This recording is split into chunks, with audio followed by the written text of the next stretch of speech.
بسم اللہ الرحمن الرحیم۔ آقا نامدار تاجدار مدینہ رحمت عالم امام الانبیاء محمد مصطفیٰ احمد مجتبیٰ صلی اللہ علیہ وسلم نے فرمایا، جو بندہ ہر فرض نماز کے بعد ایک مرتبہ آیت الکرسی پڑھ لے، اللہ جل شانہ اس کی عذاب قبر سے حفاظت فرمائیں گے۔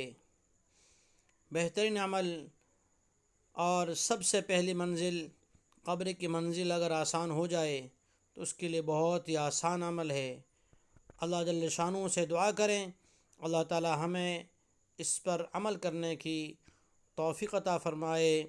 والسلام علیکم ورحمۃ اللہ وبرکاتہ۔